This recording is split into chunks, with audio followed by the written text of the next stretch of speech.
자, 1번 문제 같이 풀어볼 건데 오늘 이제 제가 자료랑 같이 드렸어요. 그렇죠? 자료에는 요 내용은 없죠? 1번 관련된 거. 근데 내용은 별로 어렵지 않은 것 같아서 일단은 상호관세 부가니까 어떤 모형 쓰셔야 돼요? 오포선 그거 그림 써주시면 되고 그럼 미국, 중국 모두 다 어떻게 돼요? 둘 다 교역량 감소잖아요. 그러니까 미국, 중국 모두 교역량 수출, 수입 모두 해당되고 감소하겠죠. 그럼 교역량 감소는 두 나라 모두 경제가 어떻게 되는 거예요? 위축되는 거죠. 그렇죠? 침체에 빠지는 거죠, 이게. 그러니까 경제 규모가 위축된다고요.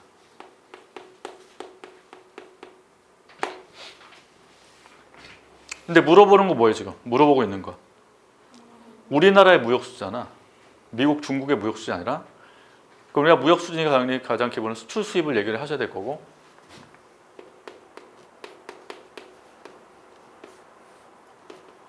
수출하고 수입. 수출은 일단 증가 감소. 무조건 감소죠. 수출은. 왜냐하면 미중 경제 규모가 줄어드니까 소득이 감소한다는 얘기가 똑같은 거잖아. 미국, 중국의 국민 소득 감소니까 그 나라의 소득 감소는 우리나라 입장에서 수출 감소가 있으니까 무조건 수출은 감소한다고 쓰시는 거고. 이거는 무조건 답이 정해지죠. 수출 감소. 됐을 때 뭐는 꼭 나와야 돼요? 근거. 대미 수출 비중. 우리나라 대미 수출 비중, 대중 수출 비중. 여기 나와야 될 거 아니야. 수출 비중 안 높으면 우리나라 수출 감소 별로 크지 않을 거 아니야. 그래서 대충 수출 비중, 대미 수출 비중. 어디가 더 커요 원래? 원래 미국 컸다가 바뀌었어 지금. 중국이 더 크더라고 지금. 무역회 가시면 통계표 나오거든요. 그러니까 신규로 업그레이드 되는 게 계속 나오니까 그거 확인하면 좋은데 네, 대중이 18.2%. 자 확인했지 또. 제가 좀 잘못 얘기할까. 18.2%. 그러니까 외울 때는 그냥 약 18%. 약 18% 외워두시면 되고 미국은 네, 욕하지 마시고 17.9%. 저것도 약 18. 네, 약 18이긴 한데 17.9%. 이제 수입 비중 어디가 커요? 중국이 커 또. 이게 당연히 월등히 커. 월등히. 그래서 수입 쪽의 비중은 중국이 약 22%. 여기는 약 11%. 이렇게. 그래서 일단 근거 수출 비중 요거는 꼭 암기하시면 좋겠어요. 수입은 어떻게 됩니까? 증가의 이유는 가격이 떨어져서 일단 미국과 중국이 어떻게 행동할지에 대한 얘기가 나와야 될 거 아니야. 지금 두 나라 간의 무역 규모는 줄어드니까 얘네 입장에서는 대체할 수 있는 국가를 찾는 거 아니겠어? 그러면 대표적인 중국은 과다 공급으로 인해서 한국으로의 수출을 늘리고자 할 거 아니에요? 우리나라 반대로 수입이 증가하겠지. 그래서 대표 케이스는 중국 얘기 쓸 수 있고 중국의 과다 공급 해결을 위해서 이게 저번에 작년인가 무협회 시험문제 나왔어요. 무협회 논술로 중국 과다 공급에 대해서 이슈 나왔거든요. 그래서 얘네는 이제 이걸 해결하기 위해서 한국으로의 수출을 증대할 거고 우리나라 이제 반대로 수입이 증가할 한다는 얘기죠. 그래서 이렇게 해서 답안을 써주시면 되겠죠. 미국에서 수입하는 거는 미국도 마찬가지겠죠. 그러니까 일단 대표 케이스만 얘기한 거고 중국만. 이건 이제 사례니까 사례에 대한 내용 쓴 거고. 어차피 미국 입장에서도 중국으로의 수출 감소에 대한 뭔가 대안을 찾을 거 아니야. 그 한국으로의 수출을 늘리고자 노력을 하겠죠. 얘네 입장에서도 마찬가지고. 한국은 그만큼 수입이 뭐한다? 증가할 수 있을 거다라고 답안 쓰시죠. 쌤 근데 수출할 때 감소를 쓰긴 썼는데 수출이요? 네. 네네. 그 한국에 미치는 영향 쓸 때 네. 수출 감소도 쓰고 수출 증가 측면도 적었거든요. 예, 써도 상관없어요. 괜찮아요. 예, 근데 수출 증가는 어떻게 쓴 거야? 여태 그 미중 무역 분쟁으로 세계 경제가 불확실성에 빠지면서 세계 여타 다른 나라들이 제3 교역국을 찾. 아, 다른 나라로? 네. 일부 항목에서는 할 수도 있었어요. 예, 그건 쓸 수 있죠. 예. 근데 이제 문제를 잘 읽어볼게. 이게 예를 들면 보건 문제니까 이 무역 수지 자체가 만약에 이제 미국, 중국에 대한 무역 수지를 얘기하는 건지 일반적인 무역 수지를 얘기하는지에 따라 또 답안이 달라질 거 아니에요. 그래서 아까 얘기한 이제 대체할 수 있는 국가를 찾을 거 아니에요. 우리나라 동일하게. 그건 맞는 얘기니까 뭐 틀린 건 아니죠. 예. 그래서 1번은 그렇게 답안을 써주시면 되겠고 2번은 2020년 기출문제인데 요거는 쉽죠? 이거 못 쓰는 거예요. 모형. 에? IS를 아니 저거 쓰잖아요. 구매력 평가서. 아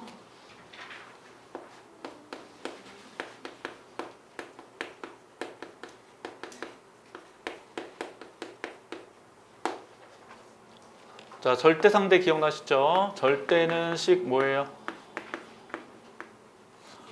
절대는 그러니까 가장 기본이 그 빅맥지수 생각하시면 되고 빅맥지수. P는 EPF 또는 2로 쓰시면 PF분의 P 또는 P분의 EPF는 1. 이걸 절대적 구매력 평가설 하고 요거는 현실적으로 맞지 않다고 말씀드렸죠. 그래서 현재적으로는 뭐다? 상대적 구매력 평가설. 그래서 상대는 이걸 뭘로 변한다? 변화율로 바꾼 거. 그래서 P의 변화율은 2의 변화율 더하기 PF의 변화율. 정리하면 2의 변화율은 P의 변화율 빼기 PF의 변화율. 이렇게. 그러면 지금 원화 통화량이 이전보다 3배 증가했대요.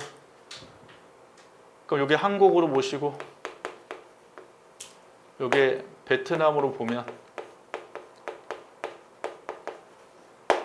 한국에서 원화 통화량이 이전보다 3배 증가하니까 한국의 물가가 베트남 물가보다 3배 높아지는 거 아니에요? 높아지니까 환율이 뭐한다? 상승할 거다. 원하는 약세 강세? 약세. 베트남 동은 강세. 여기 답이죠. 그래서 2번은 구매력 평가설 가지고 답을 쓰셔야 돼요. 뭐 질문 있으셔? 저거를 식을 꼭 써야 되는 원래는 식을 써야죠. 상대적 구매력 평가설. 요 식은 아세요? 요건 알아요? 위에 거? 요거 빅맥 지수는 아시지? 빅맥 지수. 한국의 빅맥, 미국 빅맥.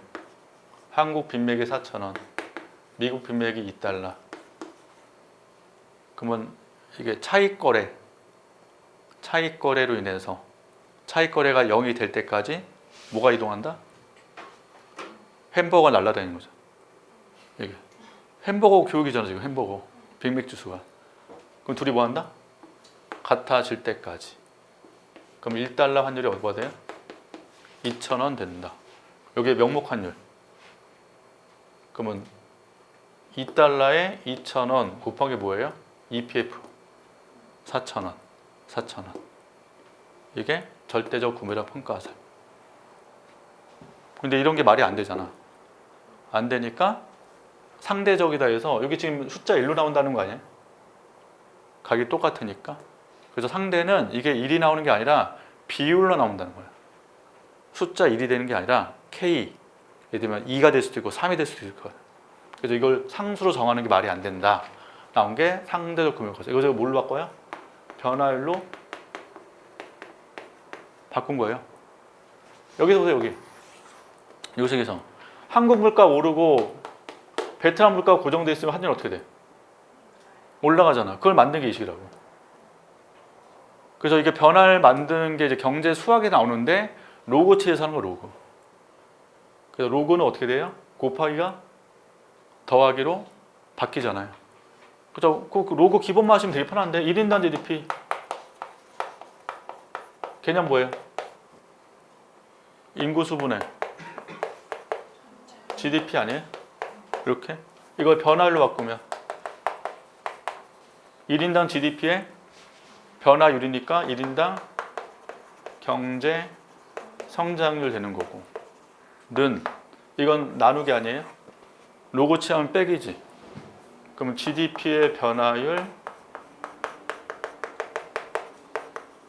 빼기 인구수의 변화율. 그럼 요게 경제 성장률. 요게 인구 증가율. 이렇게 되죠. 그럼 아까 여기서 변화를 바꾸면 어떻게 돼요? 요거 똑같잖아. 나누기요. E의 변화율은 P의 변화율 빼기 PF의 변화율 이렇게 되는 거 아니에요? 어렵지 않다. 그러니까 경제학 공부하는 분들이 이런 이제 기본식 같은 거 있잖아요. 이거 수학 원리를 굳이 공부할 필요 없는 거 저희들은.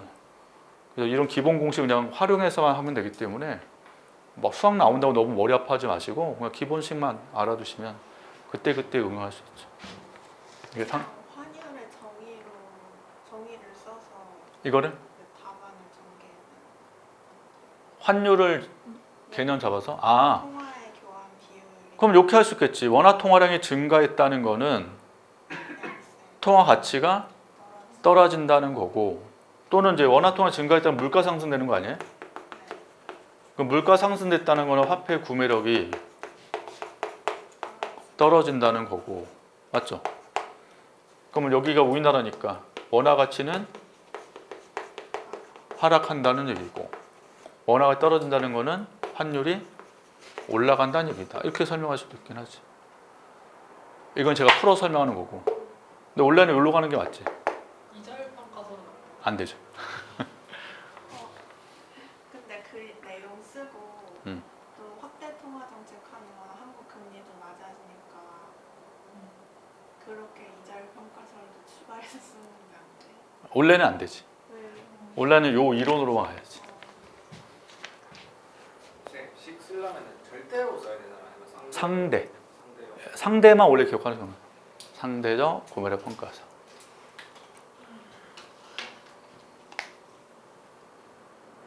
근데 이 방법으로 접근하면 안 돼요. 그러니까 확대 통화 정책을 하면 한국의 이자율이 떨어지고 베트남은 통화량 변화 없으니까 이자율은 그대로니까 이 이자율 차이 때문에 자본이 이동한다. 이렇게 외환 유출로? 네. 예, 원래는 아니에요. 원래는 아니에요. 여기서 뭐 자본 이동에 대한 얘기겠어요? 그냥 환율 보고 그냥 자본이 달려들었어요. 좋아서 그러니까 원래는 그게 쓰려면 뭔가 여기에 자본 이동이 완전한 경우를 가정한다. 뭐 이런 얘기 나오면 가능할 수 있는데 이건 100% 구매평가서래요. 자본의 이동이 언급되어야 돼요. 원래는 조건을 줘야죠. 자본 이동이 완전한 경우를 가정한다. 이건 자본 이동이 아니라 지금 구매평가서 기본 자체는 재화의 이동으로 원래 설명하는 거거든. 그래서 원래 그렇게 쓰시면 점수가 그만큼 안 나가죠. 빵점은 아니죠. 아니죠. 빵점 주시 논술은 빵점 없지. 빵점을 절대는 안 주지. 대신 100점도 없지. 원래는 논술은. 그래서 여러분 시험 그래도 좀 고득점 나오잖아. 100점 만점에 90점 이렇게 나오지 않아요? 합격선에. 원래 그렇게 주는 논술시험은 없어요. 점수를 그냥 후하게 주는 거야. 원래 행시나 이쪽 외시 쪽 보면은 합격선이 60점대 정도 나오잖아. 그 다음에 거기 수석 나오면 70점대 정도 나오잖아. 100점을 줄 수는 없어요. 근데 그나마 이제 여러분 시험은 좀 약간 후하게 주는 거 점수를. 자, 3번은 쉽죠? 그러면요, 식을 목차에 넣어줄 때 1번에서 상대적 구매력 평가설에 따르면 E는 P-P. 그러니까 만약에 목차 쓸 거면 2번에서 첫 번째 상대적 구매력 평가설의 개념부터 가시면 돼요. 개념 쓰고 그 다음에 두 번째 우리나라의 통화량이 증가하는 경우. 그 짤막하게 뭐 E는 P-PF 해주면 되는 거예요? 보통 이제 요거 이렇게 변하는 과정 안 쓰셔도 되고 예. 그러니까 요것만 딱 외워서 쓰는 거죠. 그럼 네, 요거만 딱 외워서 쓰시면 제일 좋아요. 굳이 막 이렇게 가는 과정을 설명할 필요 없고 요거 딱 쓰면 채점자가 알죠. 무슨 내용인지. 그래서 이렇게 위에 점 찍은 경우가 있을 거고 이게 변화율이니까 이렇게 쓰셔도 되고 이렇게 쓰셔도 되고 변화율이니까 이거 뭐 책마다 달라서 편한 데 쓰시면 돼요. 대신 이게 점 쓸 때 여기 점의 의미도 써주셔야죠. 이게 말로 쓰셔야 될 거 아니에요. 쓴 다음 밑에 환율의 변화율은 국내 물가 변화율 빼기 외국 물가 변화율 이렇게 써주셔야지. 기호만 쓰시면 안 되잖아 또.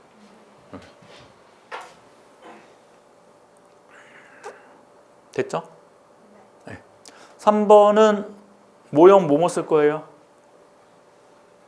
쉬우니까 ISLM BP 써도 되고 또 AADD 쓰셔도 되고 오늘 한 거 아까 개까지 문제 풀어본 거 IS 그렇죠. 먼데이 플랜에 ISLM 쓰셔도 되고 그거 다 써야 되는 건 아니죠? 아니죠. 하나만 쓰셔도 되지. 그러니까 모형 무조건 하나만 딱 쓰시는 게 제일 좋아. 대신 자세히 써주셔야 돼. 자세히 설명을. 그러니까 답안 채점해 보면 그 모형 따로 내용 따로 이런 분도 있어. 내용을 썼는데 밑에 모형 쓰잖아요. 모형 설명이 없어. 그럼 안 된다고. 모형에 대한 설명 반드시 해줘야 돼.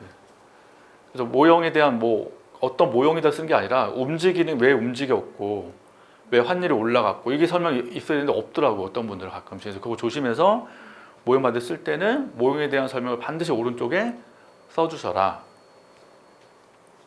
그래서 모형은 어느 것도 상관없어요. 그래서 제일 좋은 거는 내가 좀 많은 변수를 좀 고려하고 싶다 하는 게 제일 좋지. 그래서 ISLM BP가 좀 낫지 않나? 그나마. 그래서 ISLM BP만 잘 쓰면 되거든. 굳이 막 DDAA, ISLM 다 갈 필요 없고 ISLM BP 하나만 잘 쓰면 좋아요. 어차피 저희 시험은 모형 많이 쓰는 거 안 좋아. 그래서 어쩔 수 없이 모형 쓴다면 모형에 대한 설명을 정말 자세하게만 써주시는 게 좋을 거다 이거죠. 자, 4번 가보죠. 핵심 오린 정리를 통하여 미국과 중국 간 무역 시 발생 효과를 미국 입장에 논하시오.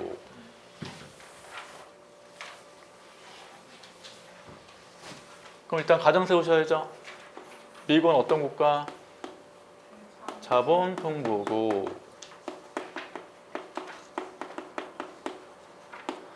중국은 노동 통보고 전제하시고 미국 입장이니까 미국 입장에서는 자본 집약제를 수출하고 노동 집약제를 수입한다.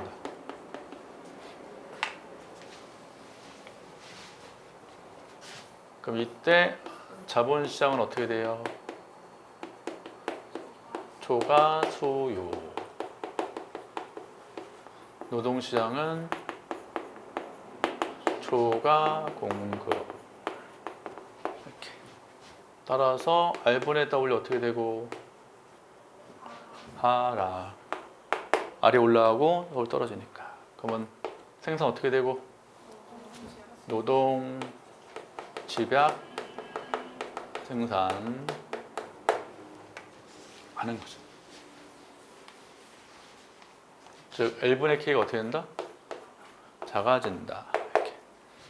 그럼 이때 MPL은 어떻게 되고 하락.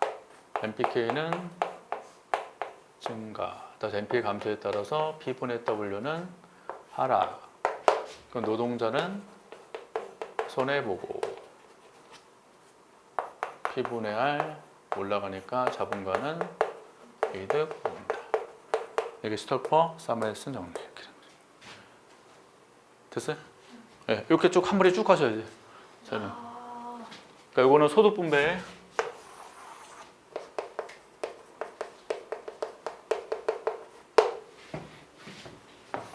요거 이제 요소 부존도의 정리에 따라서 어느 재를 수출하고 어느 재를 수입한다.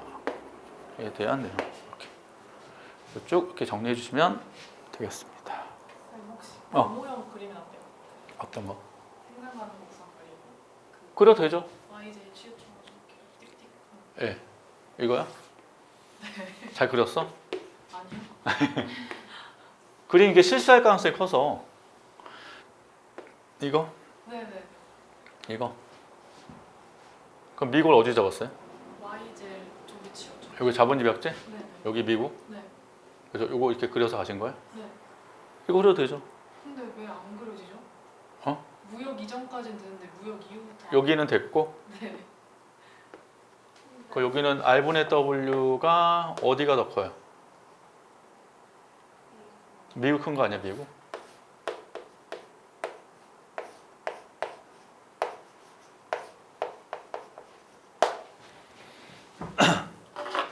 그러니까 여기가 미국, 여기가 중국 이렇게. 그 다음 이제 어떻게 돼? 두 나라 무역하면 둘 사이에서 나오는 거지. 이거 사이에서. 그래서 R분의 W 스타로 두면 이것보다는 뭐하고 작아지고 이것보다는 커지고. 그 노란 색깔로 그리면 이렇게 나오셔야지. 아이고.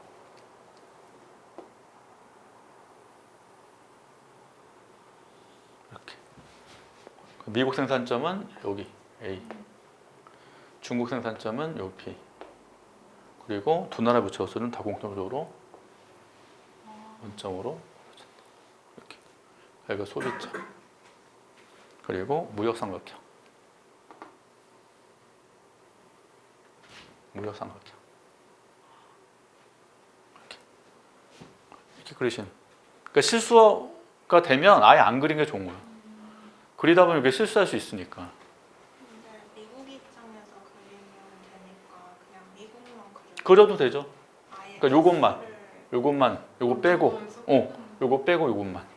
근데 저렇게 그리면 헷갈리니까 아예 저기 가로축을 잡은 차라리 이제 아까 얘기한 것처럼 여기를 자본지박제 잡으시면 편하지 않을까? 아, 그냥 X대를. 네. 그러니까 보통 그 물어보는 쪽을 여기다 X 잡으면 제일 편하니까.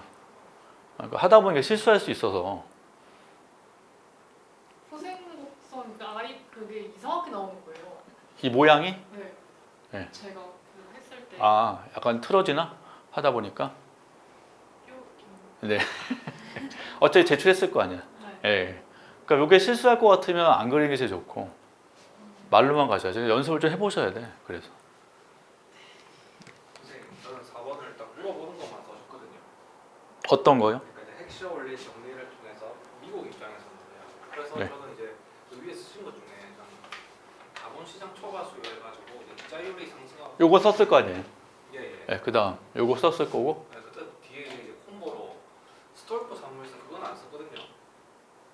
그러니까 원래는 이제 요거는 소득 분배니까 예. 소득 분배에 대해 쓰시하면 반드시 나와야 되고 네.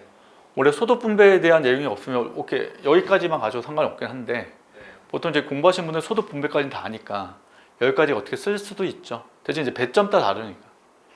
그래서 배점이 좀 높으면 소득 분배까지 다 쓰시면 좋을 것 같아요. 여기까지 어렵지 않잖아. 이렇게 전개 과정. 네. 왜냐하면 이제 요거를 다 쓰겠죠. 근데 여기 쓸 때도 설명이 들어가야 되지 않겠어? 자본이 풍부하니까 자본 상료가 미국이 싼 거 아니에요. 그럼 미국은 자본을 더 투입적으로 해서 생산을 늘리고 수출 늘릴 거다. 그래서 설명이 좀 필요하겠지. 그래서 그냥 바로 가시면 안 되고 이 중간 단계 설명도 꼭 해주셔야 돼. 논술은. 선생님 제가 완전 기초적인 질문인데 네네네. 저 R분의 W가 미국이 왜 더 큰 거예요? 그러니까 미국은 지금 자본 사용료 싸요, 비싸요? 싸요. 네. 그럼 요게 낮다는 거 아니에요? 네. 그러니까 높겠지. 그래서. 아, 네, 요것만 보면 그렇죠? 중국은 인건비가 싸겠죠? 오케이. 괜찮아요. 그럼 질문할 수 있지. 헷갈릴 수 있으니까. 그래, 5번은 맨날 했으니까 ISLMPP 쓰시면 되고 자본 이동 수출이에요. 이게 빠지면 안 되는 거지 시험에서. 그래서 자본의 이동 수출 중심으로 답안을 써주시면 되겠다.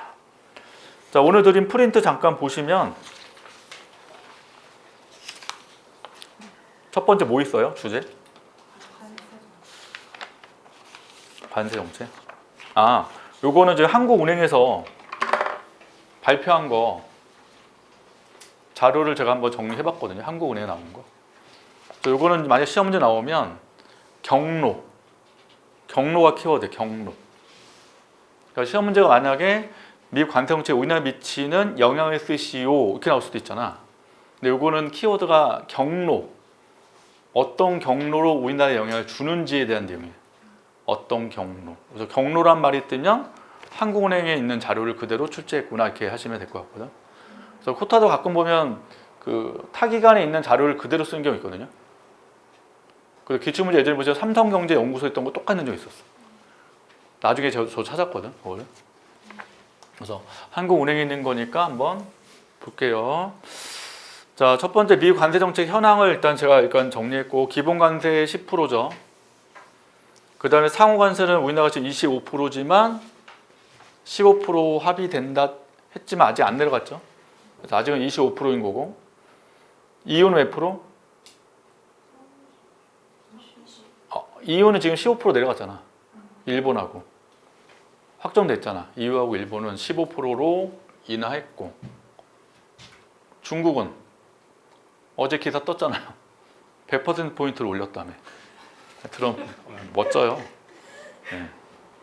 그래서 지금 중국 쪽 대중관세는 약 몇 프로라면 150%예요. 지금 중국이 그 히토를 통제한다며 수출 통제 하면서 트럼프 열받아서 100%도 더 올렸잖아. 그래서 어제 기사 보니까 막 지금 중국 제품 미국 내에서 엄청나게 가격이 올라간다며. 특히 대표적인 게 왕구 제품. 중국제 많으니까. 그래서 그것 때문에 지금 난리던데. 하여튼 150%. 반면 중국의 대미관세 어떻게 돼요? 낮죠? 얘는 낮게 아직 부과했더라고. 약 33%. 포인트 아니에요, 죄송해요. 150%. 아까 100% 포인트 올린 거고, 얘네들이. 그래서 미국은 중국에 대해서 150%, 중국은 미국에 대해서 약 33% 관세 부과 했다. 그러면 한국은 35%인 거 같아요. 우리나라 그냥 25%로 보시면 될 것 같은데. 기본은 안 나요. 기본 포함해서. 네, 포함해서 25%. 근데 답안 쓸 때 이번 무역배 시험도 뭐 나왔냐면 그 미국의 관세 정책의 종류를 쓰시고 나왔어요. 관세 정책의 종류. 이번 시험은 무역배 쪽. 근데 첫 번째 그러면 기본 관세 써주시고 10%. 두 번째 뭐 써요? 상호 관세 써주시면 되고. 세 번째 품목별 관세 써주시면 되잖아. 그러니까 세 개를 쭉 나눠주시면 되죠. 기본은 10%, 상호는 두 나라 간의 관계 아니에요? 이게? 근데 왜 상호에 기본이 들어가죠? 그냥 들어갔다라고 보시면 돼요. 포함시켜서 그냥 25%라고 하시면 돼요. 되게 애매해. 걔네들이 하면서도 걔네도 애매하고 뭔가 명확한 게 없어. 항상 보면. 그래서 그냥 상호관세 25%로 기억하시는 게 좋은 거고. 품목별은 뭐 자동차 부품은 몇 프로였어요?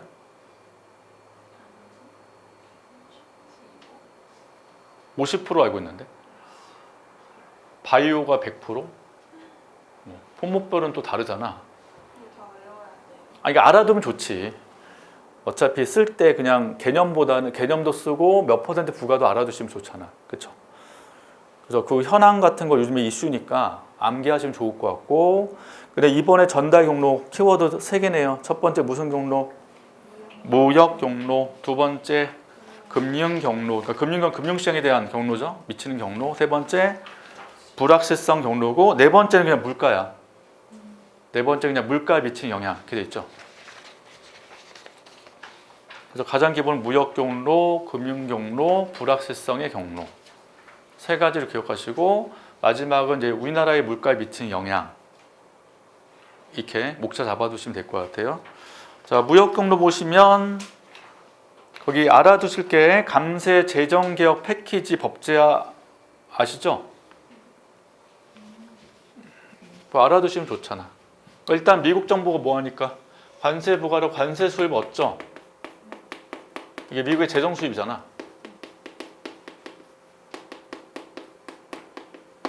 그러니까 수입은 어딘가 재정이 확보됐기 때문에 뭐 할 수 있대요? 감세할 수 있대. 세금 감면할 수 있고요. 그리고 재정 개혁도 하겠대.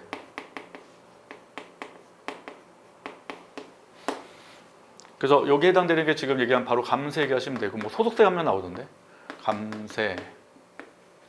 두 번째로는 지금 민주당이랑 셧다운하는 게 뭐예요? 대표적인 게 예산 협의 안 된 거. 오바마 케어. 복지 지출이잖아. 그거 감축하기로 했잖아. 얘네들이 이제 감축하고 싶은 거고 민주당은 반대하는 거고. 그래서 복지 지출 감축. 세 번째가 친환경 예산도 감축.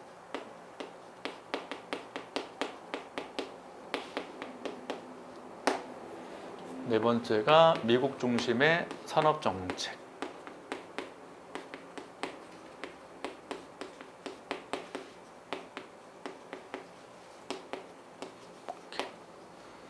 자, 요것 때문에 이제 우리나라에 미치는 영향할 때 산업별로 영향이 다를 수 있어요. 우리나라 입장에서는.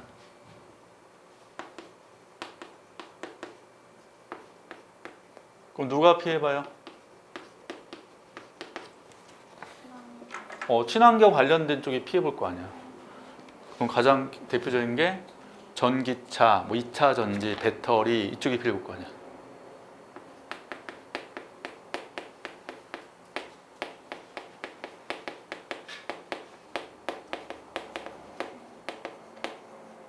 피해볼 거고, 이득 본 쪽은 미국 중시 산업이니까 미국에 뭐 하면 공장 지으면 세제 혜택 주잖아요. 반도체, 방산, 조선 이런 쪽은 이득을 보는 거지 지금. 자, 그럼 이거는 물가 상승 영향이에요? 물가 하락 요인이에요? 세금 감면. 세금 감면되면 총수요 증가 감소? 총수요 증가. 맞죠? 그리고 보조금 지급 등을 하는 거잖아 지금. 그래서 물가에 추가적 무슨 압력? 상방 압력이라고 되어 있잖아. 그러니까 물가 상승 요인으로 작용하는 거죠. 미국 내에서. 맞아요? 그래서 미국 내 물가 상승 하락 요인을 쓰시오 할 때 요 법안 내용 써주시면 된다. 이건 물가 상승 요인이 될 수 있다는 거 알아두시면 되고. 자, 첫 번째 뭐래요? 미국 시장이 당연히 축소되겠지.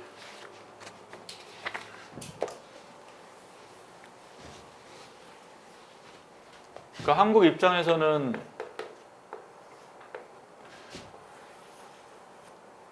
미국 시장으로 수출하는 건데, 미국 자체가 지금 시장이 뭐 한다고요? 줄어드는 거 아니에요? 축소? 그게 작아지니까 수출 뭐 할 거다? 감소할 거다. 이거잖아. 이게 첫 번째 나오는 미국 시장 축소에 따른 효과일 거고, 두 번째 뭐예요? 미국 시장을 대체한대. 이거 같은 말로 뭐라 한다? 전환 수출 이란 말을 알아두시면 좋겠죠. 그래서 한국에서 미국으로 이렇게 수출했던 게 타 국가로 전환된다는 거죠. 이렇게. 그리면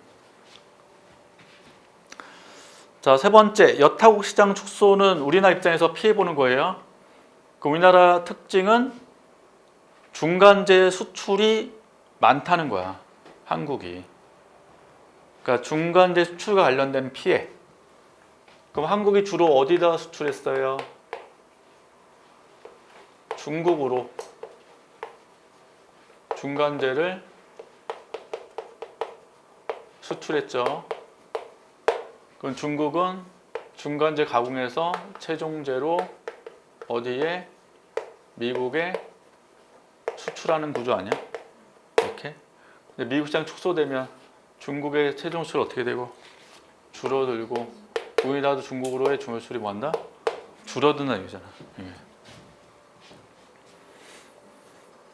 그래서 세 가지 경로로 인해서 영향받는다는 거예요. 무역 경로. 자, 두 번째는 금융 경로니까 금융시장에 미치는 경로죠. 일단 서술할 때 미국의 물가 상승을 강조하셔야 돼. 미국 관세 부과로 미국의 물가 상승. 그럼 미국 금리 어떻게 돼요? 인상되겠죠? 미국 금리가 내려가기 쉽지 않다는 거잖아, 이게. 그럼 한국도 영향받아 안 받아요? 영향받죠. 한국도 금리가 뭐한다? 인상될 가능성이 있다 라는 거예요. 그럼 금리가 인상되니까 한국에서는 어떻게 되고? 소비, 투자, 감소 할 거고 우리나라 주가 하락할 거고.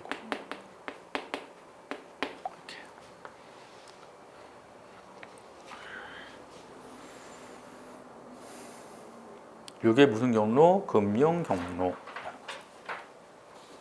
투자를 안 하니까 주가가 하락하는 거. 추후에 금리 인상 자체가 주가 하락에 영향을 주죠. 주식 투자할 때 돈을 빌려서도 하는데 그 주식 투자를 내 돈으로 할 수도 있고요. 증권회사에서 돈을 빌리는 경우도 있어. 그러면 이자를 줘야 돼. 차입 비용이 예. 그러니까 보통 금리 올라가면 주가는 다 떨어지거든요. 그래 예전에 주가 결정되는 그 모형 설명하지 않았나? 자, 주식 보유에 따른 수익의 현재 가치. 요거 기억나세요?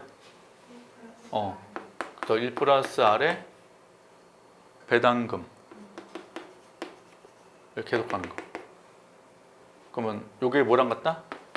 주가랑 동일하다고 말씀드렸죠. 그래서 이자 올라가면 주가는 뭐한다? 떨어진다. 이렇게 말씀드렸잖아요. 금융 경로 요거 하시면 되고.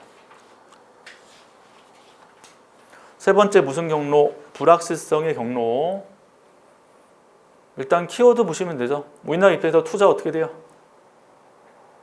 감소하겠지 당연히. 그래서 거기에 네 번째 줄 보면 기업 투자는 향후 관세 부과에 따른 기대 자본 수익률 하락과 불확실성에 따른 의사결정이 지연되잖아요. 그러니까 요거는 이제 국내 투자도 줄 거고 해외 직접 투자도 줄죠. 이게 가계도 소비가 준다. 예비적 동기 기억나시죠? 그래서 예비적 저축이 증가한다는 거야. 그러니까 미래를 대비하기 위해서 예비적 저축이 증가하니까 소비는 줄 수밖에 없다. 이거죠. 자, 그 다음 밑에 순수출 나오네요. 일단 순수 늘어요, 줄어요? 주는 게 일반적이잖아. 수출 감소. 근데 거기 잘 보시면 초기에는 수출이 증가할 수도 있대. 이번에 우리나라 관세 부과로 지금 수출 늘었어요, 줄었어요? 최근에 늘었잖아. 늘다가 지금 주는 거 아니야? 그래서 늘어난 이유가 거기 써 있는 거 보이시죠? 조기 선적이라는 개념. 프론트 로딩. 그러니까 빨리 수출하는 거야. 빨리. 그래서 어차피 나가는 비용은 똑같으니까 미리미리 대량으로 수출을 늘리는 거죠. 그래서 조기 선적에 의해서 오히려 단기적으로 수출이 증가할 수도 있다는 거죠. 근데 이제 시간 지나면 다시 수출 줄겠죠. 그래서 화살표 있다시피 조기 선적이란 관세가 오기 전에 미리 물량을 앞당겨서 수출 수입을 하는 현상을 말한다. 그래서 이렇게 하는 이유는 불확실성에 대한 방어. 고정 비용은 그냥 일정하니까 그냥 일정한 거 빨리빨리 수출하자 이렇게 대응한다는 거고. 단기 실적 방어 등으로 대응하기 위해서 조기 선적이 발생할 수 있다라는 거죠. 자, 네 번째 물가에 미치는 영향입니다. 그럼 우리나라 입장에서 총 공급 측면이냐, 총 수요 측면이냐를 보자는 거죠. 두 개 다 발생할 수 있는데 만약 둘 중에 하나 선택한다면 아까 뭐라고 그랬어요? 총 수요가 더 클 거야.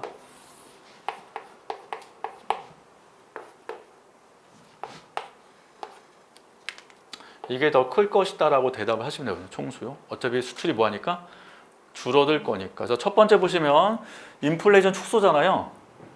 제목이. 그게 이제 물가 하방 압력이야. 1번이. 그래서 그거는 뭐 때문에 AD 관련돼 있다. 요 관련된 거. 그래서 수요 측 하방 요인이라고 지금 되어 있고 대표적인 게 순수출 감소 라는 거죠. 자, 두 번째는 인플레 확대죠. 확대는 AS 관련돼 있다. 이거예요. 거기는. 그래서 그거는 공급 측, 그 자료에 따르면 공급 측 상방 요인이라고 하는 거야. 이거 우리나라예요. 한국, 미국 얘기한 게 아니라 우리나라에 미치는 경로다. 공급 측 상방이에요. 상방. AS 위로 가니까 상방. 첫 번째 뭐래요? 공급망 훼손이 있저기. 이거 써야 되죠. 공급망 재편성이 발생되잖아. 그 다음에 두 번째가 아까 얘기한 원화 약세. 원화 약세 들어갈 거 아니에요.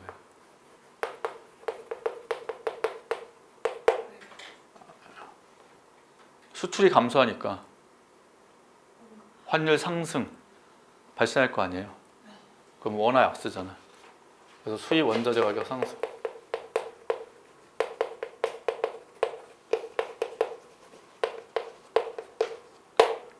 두 개가 동시에 발생할 수 있지만 여기 지금 자료는 둘로 쪼개놓은 거야. 이쪽 요인이야, 이쪽 요인이야. 당연히 둘 다 발생할 수 있지. 순수출 감소인데 왜 원화가 약세? 아까 또 질문한 거죠. 수출 감소, 수출 증가는 달러 약세. 수출 증가하면 국내로 달러가 들어오는 거 아니야? 달러 약세. 네, 달러 약세, 원화 강세. 그럼 수출 감소는 달러 강세. 원화 약세. 네. 네, 갑자기 회전 안 되잖아, 그렇죠? 안 될 수 있지.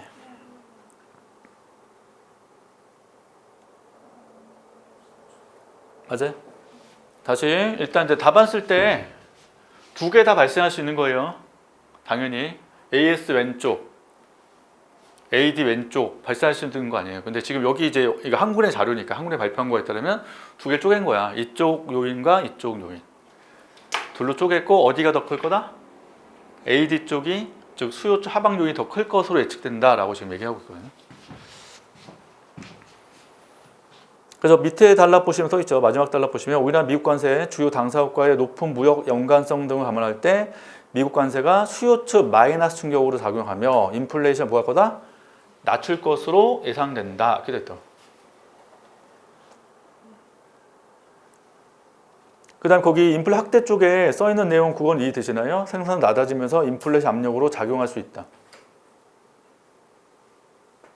다시 인플레 확대 첫째 쪽 공급망 교란 써 있고요. 쭉 읽어보면 생산성이 낮아지면서 인플레이션 압력으로 작용할 수 있다. 이 내용 이해되시죠? 아, 이해 안 돼요? 요식. W는 P 곱하기 MPL. 물가 P로 정리하면 MPL분의 W. 생산성 뭐하면 떨어지면 물가 상승 압력. 맞아요? 아, 요식은 기억나세요? W는 P 곱하기 MP. 그 생산성이 음. NPL인 거예요. 네, 노동의 한계 생산성. 자본을 포함한. 일반적 이해할 때 뭐 자본도 들어가긴 하는데 일단 이제 공급망 훼손으로 인해서 그러니까 예를 들면 그냥 직관적으로 봤을 때 자본이 제때제때 투입이 안 되면 노동자 생산이 떨어질 거 아니야. 공급망 재편이랑 생산성이랑 무슨 상관이? 그러니까 공급망 교란은 기본적으로 보면 우리가 공급망을 유지한다는 게 가장 싼 데서 물건을 만드는 거 아니에요? 해외에서. 근데 지금 미국의 관세부가를 어쩔 수 없이 미국으로 물건을 만들 수밖에 없는데 미국 내 공장의 제일 큰 문제점 뭐예요? 우수한 인력이 없다는 거잖아. 그러면 생산성 저하가 발생되지. 미국 내에서 봤을 때. 맞아요? 근데 한국도 동일하게 생산성 저하가 발생할 수 있다고. 우리가 기업들도. 선생님, 그 납기 지연되는 것도 그 개념으로 봐야 됩니다. 예, 납기 지원도 똑같은 거고. 왜 생산 높아지면 그때그때 제품을 공급할 수 있는 거 아니에요? 그러니까 생산성을 노동으로 하셔도 되고 자본하고 상관없어. 노동, 자본 모두 생산성이 떨어진다는 거죠. 공급망을 재편한다는 게 정확히 뭐예요? 지금 우리나라 공급망을 보면 가장 기본이 그러니까 뭐 아이폰 같은 우리나라 갤럭시를 만들 때 보면 부품 조립은 가장 인건비가 싼 나라에서 물건을 만들 거 아니에요. 근데 만약에 그 나라로 미국 관세를 세게 때려버리면 거기서 물건을 못 만들죠. 그럼 한국 기업은 다른 데서 물건을 만들어야 될 거 아니에요? 그럼 그런 과정에서 시간이 더 오래 걸릴 거 아니야 또. 제품 생산 과정.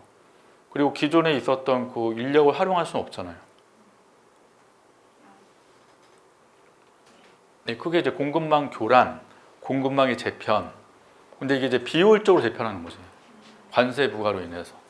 그러면 차라리 만약 이런 문제가 나왔다고 치면은 글로벌 공급망의 재편 과정에서 기업의 생산 비용 부담이 증가함에 따라 그렇게 해도 되죠. 그럼요. 생산성 안 쓰고 내가 생산 비용 증가로 상관없지. 이게 이제 한국은의 자료니까. 걔네 있는 그대로 그냥 제가 자료 일단 넣은 거고. 약간 읽다 보면은 본인 입장에서는 약간 글쓰기가 좀 힘든 게 있잖아. 그럼 수정하셔야지. 아까 얘기한 것처럼 난 생산성 낮아지면서 보다는 생산 비용 증가로 쓸 거야. 하셔도 되지. 그러니까 그대로 못 써요. 이런 자료들이. 그러니까 본인이 수정하셔야 돼. 쓸 수 있는 내용으로. 자, 그럼 요거는 뭐다? 과제. 과제로 제출하시면 되잖아. 한번 써보셔야 될 거 아니야 또? 이게 듣는 말 쓰는 거 다르잖아. 예, 그래서 일단은 문제는 그대로 드릴게요. 이렇게 정리해야 되겠다. 문제는 미국의 관세 정책이 우리나라에 미치는 경로를 쓰고 한국 물가에 미치는 영향을 검토하시오.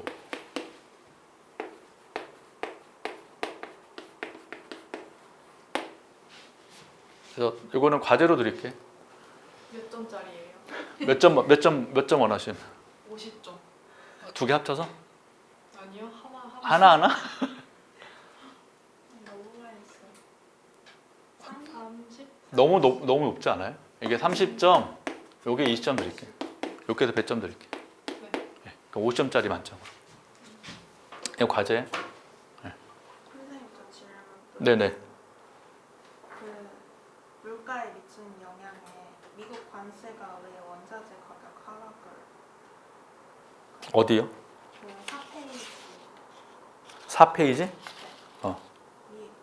4페이지 아래에 4번 물가에 미치는 영향 이 관세는 상자 아래.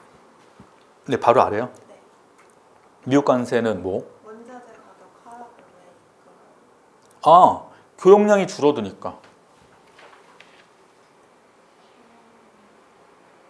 교역을 안 한다는 거는 물건을 안 만드는 거 아니에요? 수출도 줄고 수입 준다는 건 세계적으로 무역량이 줄어든다는 건데, 그럼 원래 무역을 한다는 건 물건을 만들어야 되잖아, 생산. 그럼 생산을 할수록 원자재 수요는 커지는 거고, 생산이 줄면 줄수록 원자재 수요는 줄어들 거 아니에요. 그러니까 교육이 활성화될수록 원자재 가격이 올라가는 거고 교육이 침체에 빠지면 원자재 가격은 떨어지죠.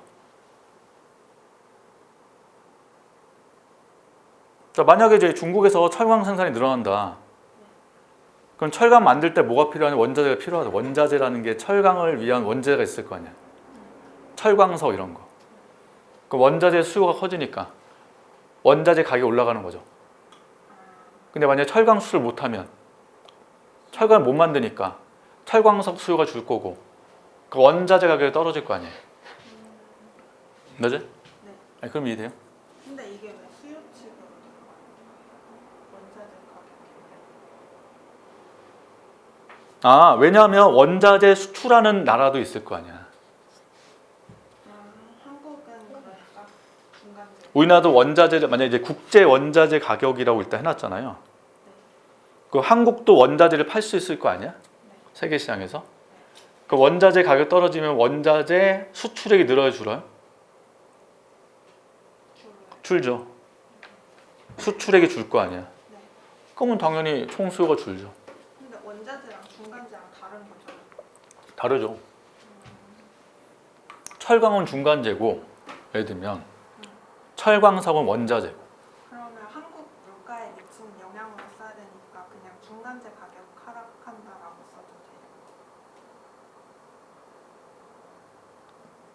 근데 중간재 가격 하락하면 뭐, 그래서 중간재 수출액이 줍니다. 아, 그렇게 하려고? 아, 그렇게 하셔도 되죠. 예. 아, 본인이 이해할 수 있게끔 지금 답안 쓰려고 하시는구나. 예.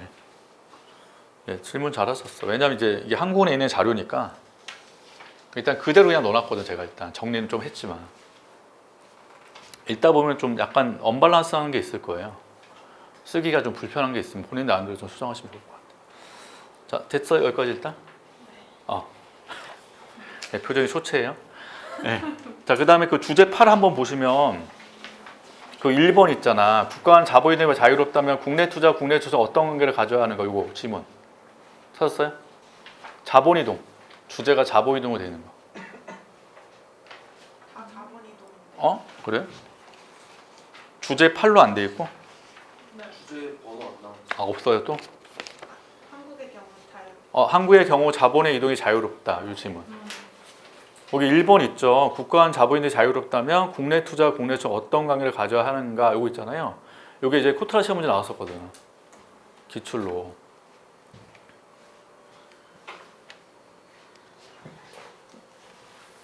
그래서 일단 이런 내용이다 정도 한번 보시라고 제가 말씀드렸고, 요거 y는 c, i, g, nx. 뭐 정리한 거 기억나시죠? s는 i 더하기 nx 이렇게 되잖아. 식이. 근데 nx는 뭐랑 똑같아요? nfi랑 똑같다 말씀드렸죠. 요거. 그래서 s는 i 더하기 nf 요거를 의미하는 거야. 여기서.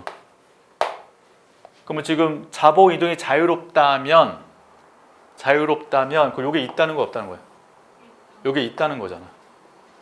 자유롭다면 만약에 자본 이동이 없다면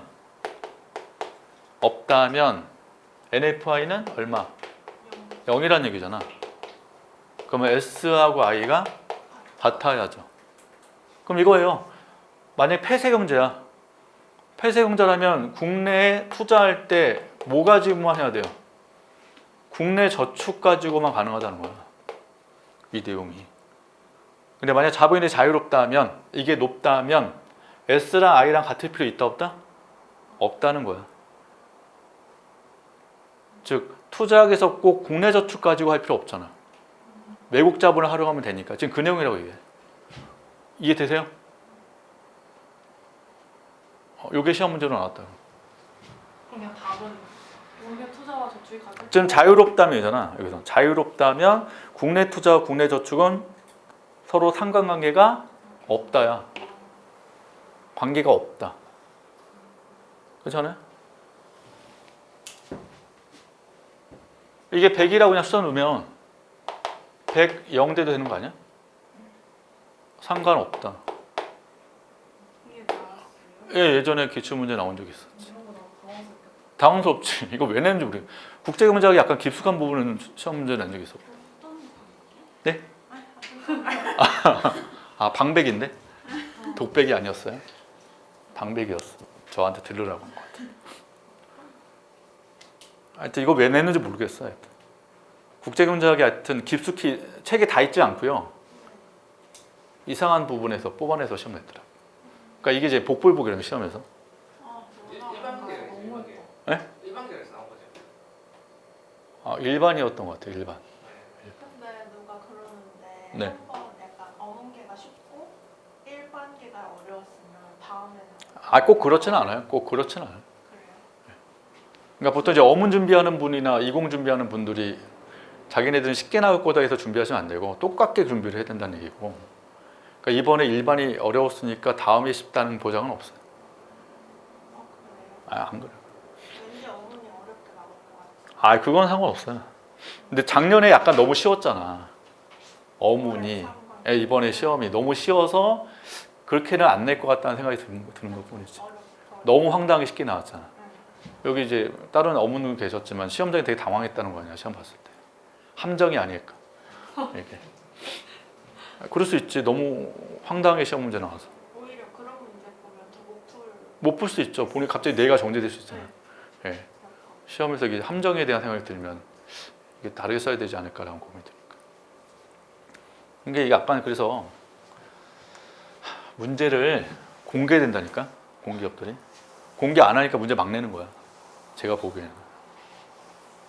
그래서 보통 코타로도 문제 그거 시험 보신 분들이 가끔 저희 사이트에 올릴 때 있거든요. 이렇게 나왔다고. 못 올리게 직접 제재 가요. 연락 와서. 저번에 한 분이 다 올렸거든요. 정확하게. 근데 다 내렸어. 왜냐면 연락이 왔다는 거야. 거기 올리지 말라고. 문제가 이제 공개되는 걸 되게 싫어하니까. 코트라에서 연락 온 거예요? 예, 코트라에서 여기 수험생한테 연락 와서 내리라고. 그래서 원래 이제 공개해야 문제가 좋아지거든요. 깔끔하게. 비판도 받고. 근데 이제 아예 공개를 안 하니까 수험생분들 같은 경우는 이제 정보를 모르잖아. 어떻게 시험 출제가 나오는지 정확히 모르니까. 아까 그냥 이 문제 지금 처음 봤다며. 이거 이제 실전 시험 문제 나왔으니까 제가 말씀드린 거야. 자, 하여튼 그리고 나머지 한번 읽어보시면 될 것 같아요. 읽으면 다 이해되는 내용들이니까. 그 다음에 하나 더 보실 게 거기 핵시적 올인 정리 관련된 거 있죠. 거기 2번 그 문제 한번 볼까요? 자, 자본 풍부의 한국이 노동 풍부의 중과의 FTA책을 발표하자. 그러니까 무역하는 거죠, 자유무역. 한국에서는 노동 집약사는 농산물 산업에 투하된 자본 소유주니까 자본가잖아요, 자본가. 노동자가 대규모 FTA 반대 시위를 하였다 이렇게 나왔죠. 그럼 우리가 배운 내용과 배치된다는 거야. 그 1번에서 소득 분배 분석하시고 나오잖아요. 1번이. 그 1번은 바로 스토퍼 사무엘 정리 아니에요?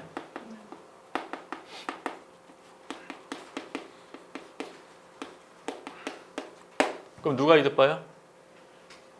자본가, 이득, 노동자, 피해를 본다는 거잖아요.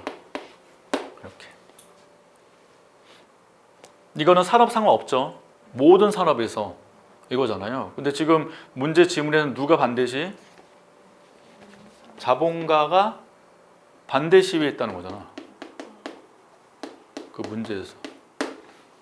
그러면 그게 2번에서 물어본 거. 예측에도 불구하고 이와 같은 현상이 나타난 이유는 뭐예요? 이게 특정 요소 모형을 물어본 거죠. 2번이 바로 특정 요소 모형. 자, 다시 정리하면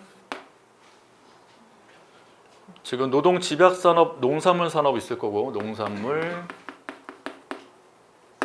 그 다음에 공산품 할게요 그냥. 이거는 노동 집약제, 이건 자본 집약제 할 거고, 이게 이제 한국으로 보고, 그다음에 특정 요소 있는 거죠. 농산물도 특정 요소가 있고요. 공산품도 특정 요소가 있는 거죠. 이걸 다 자본으로 보자는 거죠. 이것도 자본. 여기는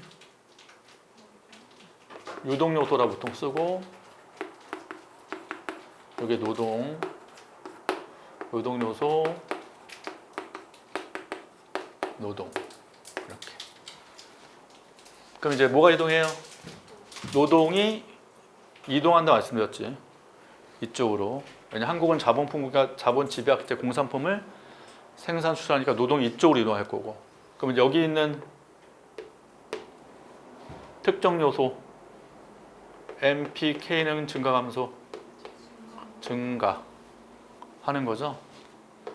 그래서 P분의 R은 커지니까 공산품 자본 집약제 쪽에 있는 자본가는 이득 보는 거고.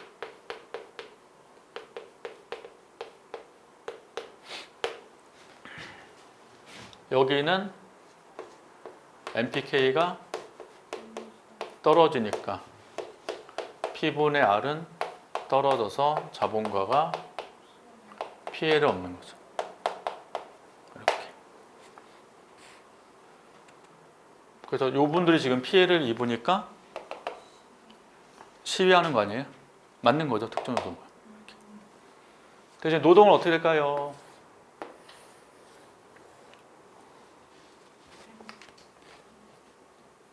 노동. 네, 임금 변화가 발생될 거 아니야? 그러니까 노동이 일로 가니까 여기는 MP는 어떻게 되고?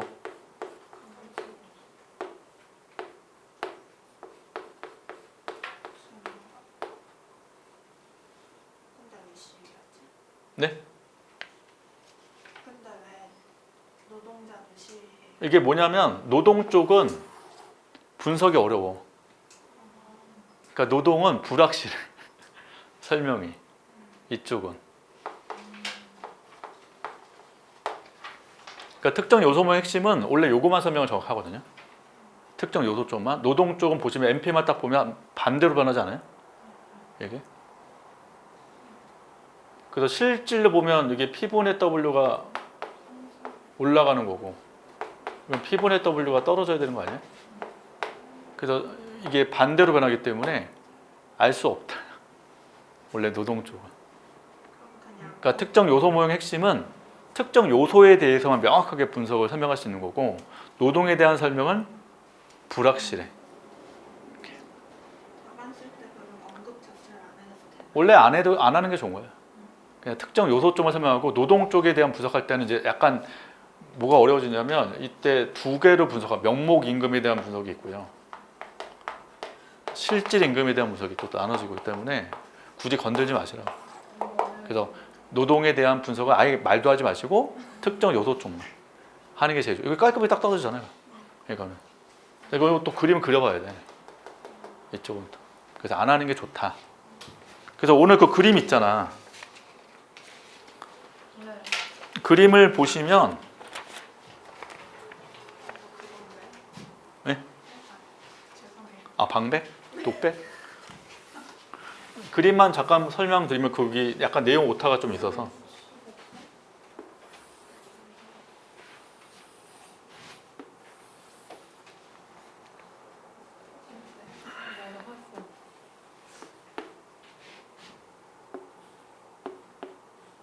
선생님 얘 곡선 이름 뭐예요?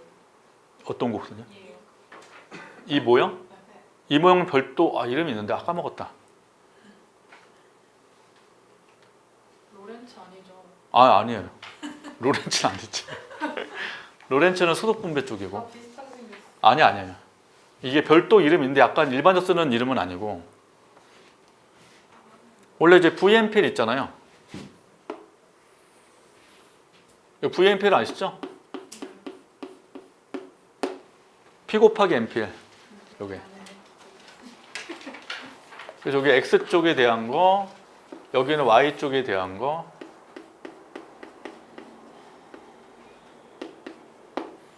그래서 Y쪽 재화가 지금 수출재예요. X쪽에 있는 재화 그림 어차피 여러분 그릴 일 없을 거야. 이거 안 그릴 거라고 실제. 이거 그리면 큰일 나. 실수할 가능성이. 그냥 눈으로 보시라고 이렇게. 그럼 VMPL은 P 곱하기 MPL이잖아요. 이렇게. 근데 지금 수출제 가격은 어떻게 돼요? 수출제는 올라갈 거 아니야. 수출한 제화는 가격 비싸지는 건 아시죠? 초강국 발생되고 위로 올라가잖아요. 이게 올라간다고. P가 올라가니까 요 VMPL 요 Y 있잖아요. 요게 위로 간 거야. 그림에서 보시면. 요렇게. 그림 보이세요? 그림 위로 간 거 하나 더 있죠, 선이. 네. 요게 이 높이가 PY야. PY 상승이라고. 그리고 PY 상승에서 똑같죠? 이렇게. 그럼 균형점이 어디로 가요? A에서 B로 가죠. 그러면 임금 보세요. 임금 올라가요, 내려가요? 올라가요. 두 산업 모두 임금 올라가. 이거 명목임금, 실질임금. P가 여기 있잖아. 아, 명목. 명목. 저 실수 안 한 거야. 물어봤잖아. 여기 P 곱하 MP니까 여기 W 거 아니야, W. 명목임금. 그 두 산업 모두 명목이 뭐 한다? 모두 올라간다고. 명목음이 같은 방향 움직여야 될 거 아니야. 다시 A 산업이나 B 산업이나 노동이 이렇게 이동할 때 두 산업의 임금은 같아져요, 달라져요? 같아질 때까지 이동하는 거 아니야? 그러니까 둘 다 똑같은 방향으로 움직여서 같아진 거죠. 그럼 명목이 올라갔어. 근데 아까 실질임금은 아까 식에서 수출제, 수입제 있을 때 노동자가 이동한 다음에 이쪽으로. 그러니까 여기는 NP는 어떻게 되고? 노동이 줄어드니까 올라가고, 노동 유입되니까 NPL은 여긴 떨어지고, 그럼 여긴 P분의 W는 뭐하고? 감소하고, 여긴 P분의 W는 올라가게 하잖아. 실질임금은 서로 다르게 나오고 명목이고 같은 방향으로 변한다. 근데 이렇게 쓰면 힘들잖아. 아까 이거 아까 쓰지 말라고 말씀드린 거야. 아까 이거 하지 말라고 제가 말씀드렸잖아. 왜 하셨어요? 이 그림 있으니까. 그림 있으니까. 욕먹을 줄 한 거죠? 그럼 오타 잡아줘. 오타. 3번. 오타. X제가 노동집약제예요. 수입제니까 그건 수제가 아니잖아. 그래서 노동집약제로 바꿔주시고요. 끝에 보면 2는 LX라고 돼 있잖아요. 네. 요거 틀리고 KX. 네, KX에 기속되는 보수를 뭐한다? 감소시킨다. LX 아니고 KX. 혹시 KX가 뭐? K가 자본이잖아요. 네. 그러니까 XZ 쪽에 있는 특정 요소지. K가 자본이니까. MPKX가 떨어졌죠, 지금. 맞아요? 네. 떨어지니까 P분의 R이 떨어지는 거 아니에요? 그래서 KX에 기속되는 보수가 감소한다 이거예요. 그게 P분의 R. P분의 R을 말하는 거지, 그게. 마지막에는. 그래서 아까 오타에서 오타만 좀 잡아주시면 될 것 같고, 다시 특정 요소 뭐만 설명하자? 특정 요소만 얘기하시고 아까 유동 요소에 대한 설명을 절대 하지 마시라고. 괜히 손댔다가 이제 큰일 나는 거예요. 근데 이거 그림 있는 이유가 그러면은 노동 분석이 힘들다를 설명하려고. 설명은 아니고 P가 이만큼 변하잖아. 지금 화살표 잘 보시면 화살표 보이지 않아요? 네. 이거? 네. 그럼 요거잖아. 이건 W잖아. 이건 P고. 그래서 PY가 올라가요, 내려가요? 올라가죠. W 올라가요, 내려가요? 올라가죠.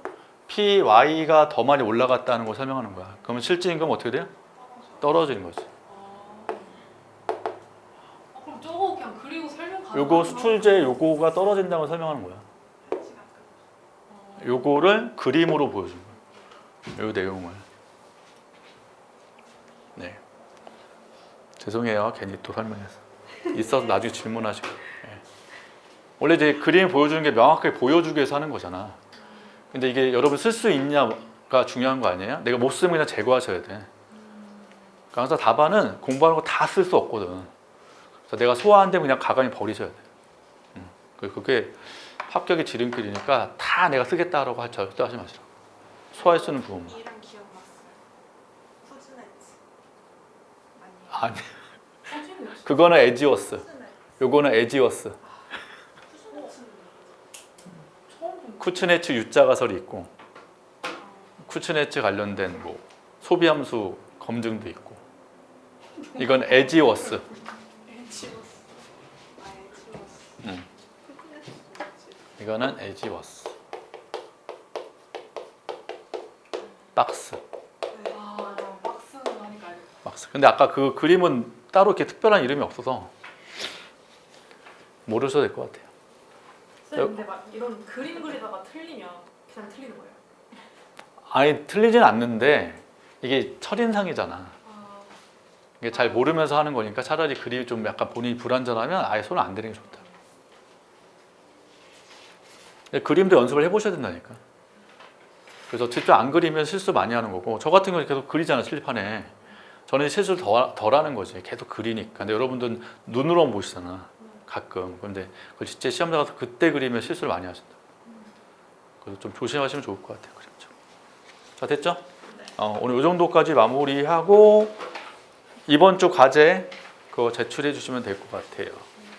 통화 수업은 제가 다시 한번 정리 한번 해볼게. 그 내용은 수고하셨고 다가온 토요일 날 또 뵙도록 하겠습니다. 수고하셨습니다.